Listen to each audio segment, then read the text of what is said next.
Lord, we just thank you that we're able to gather here tonight, and that most of us will be able to go home in the morning to get warm, to go crawl into our beds to get a real rest before we enjoy our day.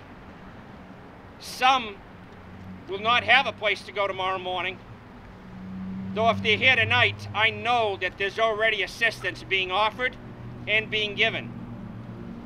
As we eat off the canteen truck that does God's work in this city, as we gather tonight to talk to one another about what we can do to make a difference, I'd ask your blessing upon this night, this food, and these people, and I ask it in the name of our Lord. Amen. Amen. This side is going to be coffee, hot chocolate, and hot dogs with all the condiments and so on, and on this side is sandwiches and fruit and things like that. So whoever would like to come, you can just as long as there's a stampede, we'll be fine. Okay? Ladies first. Hot dogs? Ketchup? Sugar? When the food truck gets pulled up and they ask you what they want to get, you know, peanut butter and jelly, bologna sandwich, ham sandwich, and they'll only give you one of each. I have a peanut butter and jelly sandwich here, and you can only get one thing because there's so many people around that they want to make sure they have enough to feed everyone equally. When they opened up that food truck, that's when it hit myself as well as Councilor Lopes. That's when it kind of hit us, where that could be your only meal for the day. And I appreciate what these people are doing to help the people who don't have the luxury of what we do. We're currently doing approximately 40 to 50,000 meals a year, and we go out every day. So it averages about 100 to 150 meals per day. That's what it does. And funds are very hard to come by. The reason why we're here tonight is because we're gonna do a speech on what we do on campus, like fundraisers, a clothing drive, or a food drive for the New Bedford area. And yeah, we're just gonna share some stuff on what we do, how do we contribute to the homeless, and yeah. And first of all, I think this is an amazing event. I think the people who volunteer to come spend the night out here could see how they feel with being in a homeless person's shoes, the struggle, what they have to go through. To get a greater understanding what people are going through every night. You know, this morning we talked about how bad it was raining. Imagine if we had to do it tonight.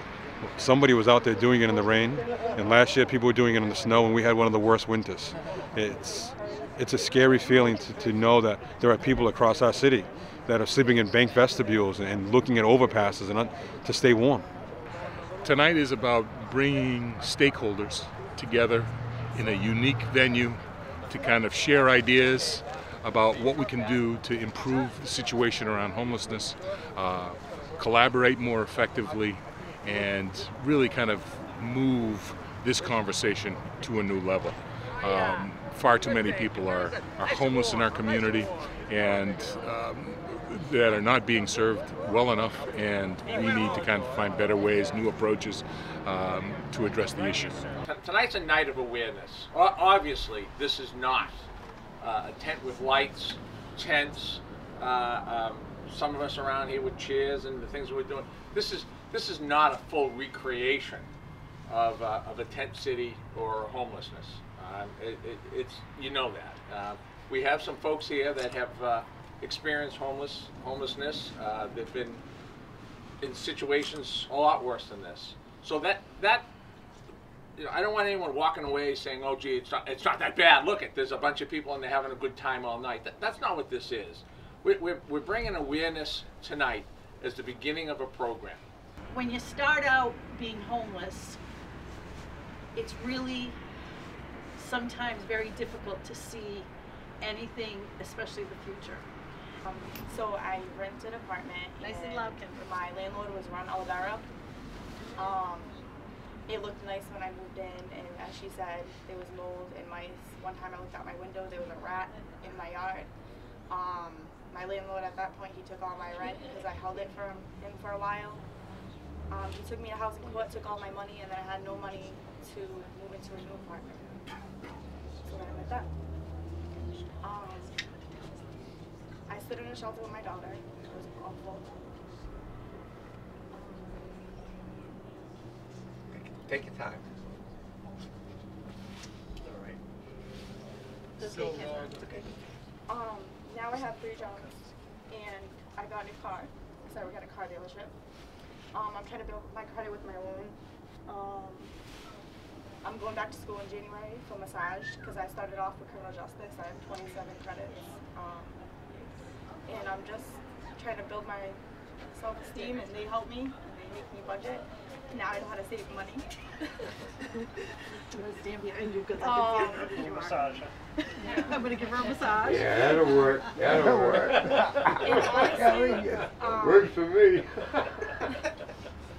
I think a lot of the homelessness has to do with a lot of the landlords. Some of them really don't care about young mothers. No, they don't. They put you in an apartment that they know it's gonna fall apart. Like, I washed my dishes in my tub one time for 2 weeks because my landlord didn't come. And they just kick you out on the streets because the landlords are associated with housing court. So I've seen a lot of other women who they just kick out. They had bed bugs because of someone from a different location, and they just kick them out on the streets. And I don't believe that's right. That's it. Well, we're collecting money, and it says, "Did you judge me before you read my sign?" And many people don't really even read the sign when they drive by, but we've gotten many generous people throughout the day, but we're just not going to give up. A lot of people like doing this today. It really changed my perspective because I've been doing this for like 2 years, and many of my friends have their own signs. I just saw my buddy come by and he has a little sign that says, "Homeless, God bless." And I don't know how they do it because we were at Market Basket before, and many of the people are even afraid to, like, they lock their doors, they put up their windows right when they come to see you, and it makes you feel less of a person.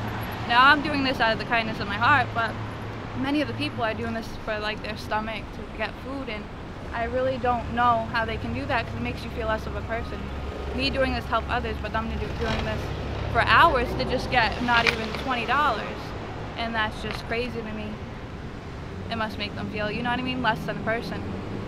So even though people are like annoyed at panhandlers, they're just doing this to get some food. This sign was made because I feel a lot of people, and I've noticed a lot of posts mainly on Facebook, that most people think because somebody is homeless, it automatically has to do with addiction or alcohol. And if you come down to where the mobile loaves truck goes and get to actually know these people, it's not always about drugs and alcohol. A lot of them move up here from another state and they're with a spouse, and then they break up, and then they get put out on the street and they have no way of getting back to their original place of living. So I mean, there's so many different stories out there. It's just not always connected to drugs and alcohol, and I think that's what we really want people to be aware of.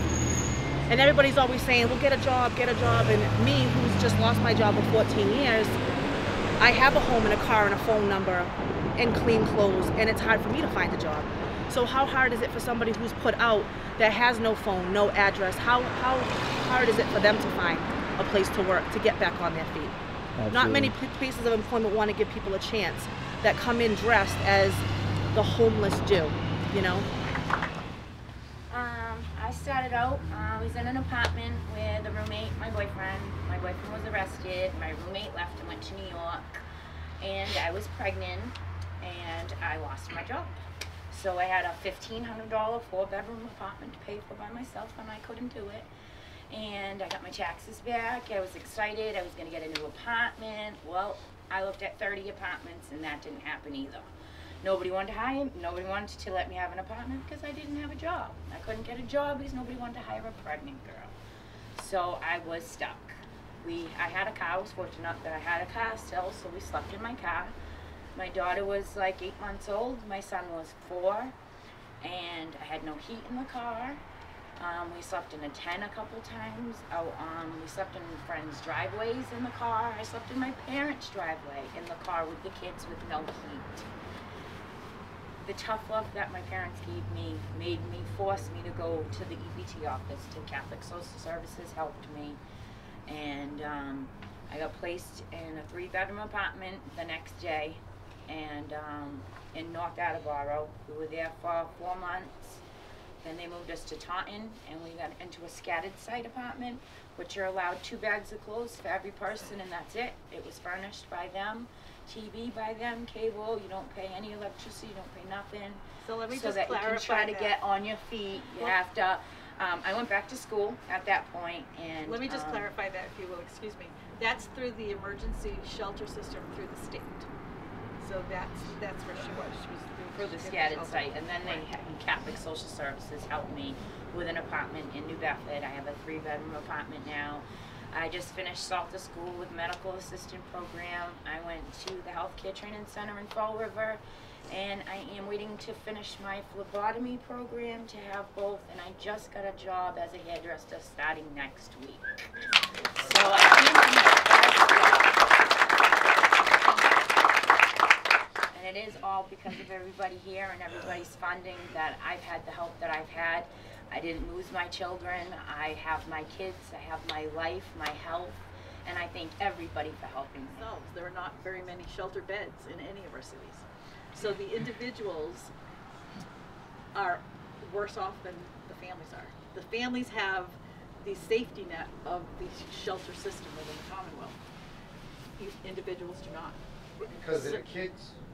The next thing is they have, I know, for disability. For someone that has a disability, other than a family like me and my family shelter. If I was a single woman by myself, me having a disability would be the only other way that there is extra housing to help. I think so everything is as prioritized. that I know of, that I've had friends, older friends. One of my friends, a woman, she was older, she had a disability, she got disability money, and they end up giving her a home. She got funding for a home, and she has a home. That's all a priority within the housing system. It took her very. We just started taking people off our wait list who got on our wait list in 2005. So people, kids who desperately need housing and get on our wait list after waiting for 10 years for a voucher.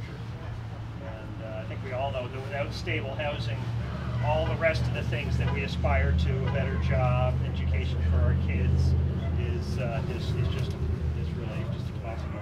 I had no electricity, so I couldn't stay home base from Taunton. Kicked us out within 48 hours because it wasn't safe to stay in a apartment building with no electricity. So it was safer to stay outside. And me and my 5 kids have been jumping around.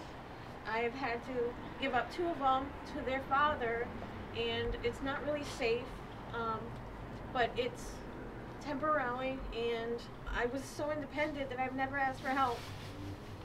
And today, my friend brought me here so I can see how she got through it, see her journey, and she opened doors for me, and I want to bring my kids home, and I want to give them a home. I want to stop thinking that there is no help, because there is. Finally, there is. And I'm blessed. I think that was one of the shocking points to me was I knew through Nancy that we were going to have some people talk about their experiences, but the reality is that Dominique and Nancy here tonight as an opportunity, and I think it speaks wonders to say you don't know where the help is going to come from. It's got to be a combination of somebody seeking help and somebody willing to give help, but you don't know where it's going to be. You don't know what doors are open, and if there was more programs, you know what doors are more slammed in your face, and more funding, it would be no homelessness. So I think so Dominique's story continues on Monday. Yes. And right now into the entrance into support. Yes. From where that goes. So again, everybody needs a helping hand. There are not very many shelter beds in any of our cities. So the individuals are worse off than the families are. The families have the safety net of the shelter system within the Commonwealth. individuals do not. Because of the kids. The next thing is they have, I know, for disability. For someone that has a disability, other than a family like me and my family shelter. If I was a single woman by myself, me having a disability would be the only other way that there is extra housing to help. I think so everything is as prioritized. that I know of, that I've had friends, older friends. One of my friends, a woman, she was older, she had a disability, she got disability money, and they end up giving her a home. She got funding for a home, and she has a home. That's all a priority within the housing system. It took her. I'm Reverend Dave Lima, and I'm with the Interchurch Council, but more importantly tonight I'm with community leaders, both government leaders, nonprofit leaders, people that help the homeless, providers, and so many others. We actually had quite a few people that came out for the conversation, and we've got at least a few dozen that are going to be staying, a couple of dozen that are going to be staying overnight, so that we continue the conversation and experience some of what, a taste of what the homeless go through. It is only a taste. We know that they go through a whole lot more than what we're going to go through here. We ate off the mobile loaves and fish truck just like the homeless do, and but the idea is we're trying to raise awareness and we're trying to raise some funds. The purpose for it is to be able to get programming going that's going to be able to get services so that we can help people where they are, and not just wait for them to come in, but for us to be able to go out and find them, bring them to places where we're able to get them started in a program or in some kind of help that will help them help themselves. Too much is happening where we don't know where they are. We get surprised, which we shouldn't, because they will always have the homeless and the poor among us. But we're hearing stories tonight of lives that are being changed because they found out about something that could be done. And for some of us, they're hearing the stories for the first time, because there are many of us that really we're not aware of the people and the need that's out there. But there is a lot of need. And prayerfully, you won't need it, I won't need it, but those who do, we need to do what we can to help them. And that's what we're here to do tonight, raise that awareness and raise the funds. We are actually asking people to go to our website, riseupforhomes.com, where you are able to donate online. We actually have a text. You can text to donate, where you can text 50155, text the word Rise Up when you do that, and you would be able to donate online so that we can have the proper shelves, the proper assistance, and be able to help people. That's what we need to do. So thank you for listening, and be a part of the solution. Thanks.